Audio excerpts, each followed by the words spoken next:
Okay, so here are the notes for trigonometric ratios from a point. So we previously talked about the unit circle, where you have the x and the y values. This is used if your circle does not have radius 1. So to find the trig ratios of any given point x, y, you need to use the Pythagorean theorem, except you're used to seeing it as a squared plus b squared equals c squared. But remember, since we are drawing our triangles on the coordinate axis, a is the same thing as x, b is the same thing as y, and r, the radius of the circle, is the same thing as c, the Pythagorean theorem. So it's just the Pythagorean theorem, just with different letters instead. Length hypotenuse is r, though, instead of c.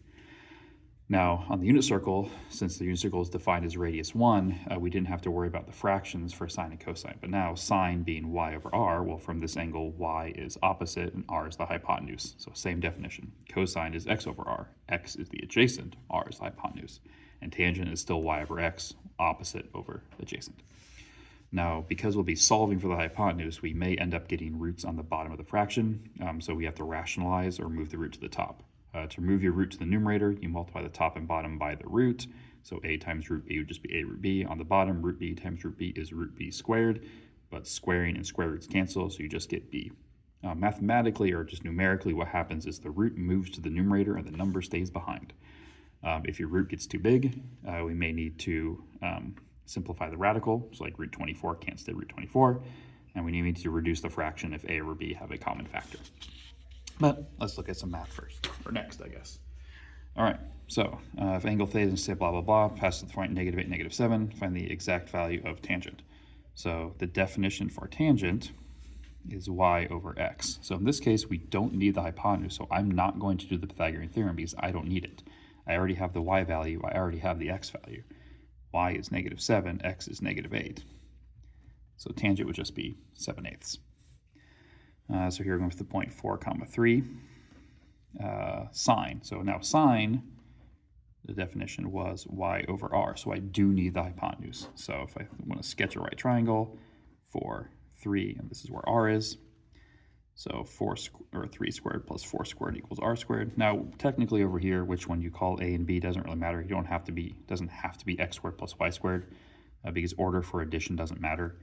So that's 9 plus 16 equals r squared. 25 equals r squared. So take the square root, r is 5. And now y over r, well, y is 3, r is 5, so sine is 3/5.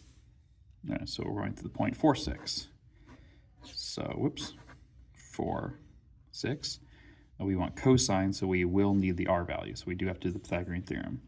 So x squared plus y squared equals r squared. So 16 plus 36 equals r squared. That's 52 equals r squared. So r is the square root of 52. Now 52 is large enough that I will do the factor tree. That's 2 and 26, which is 2 and 13.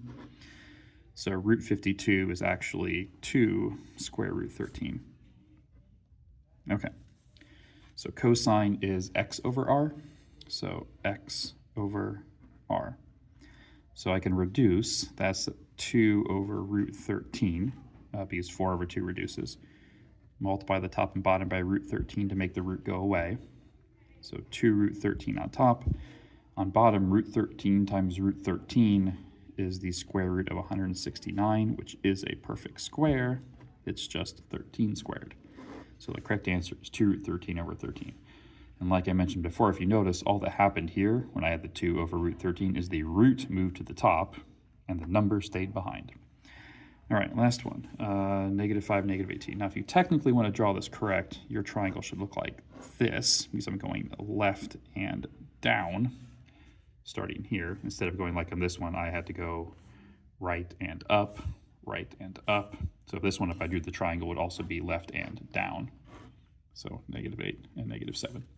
Because your angle's always there.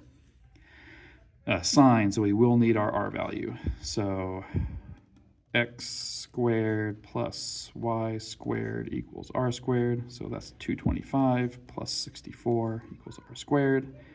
289 equals r squared, which is a perfect square. It is 17. And then the definition for sine is y divided by r. So -8 over 17 would be my answer. And that's the end of the section.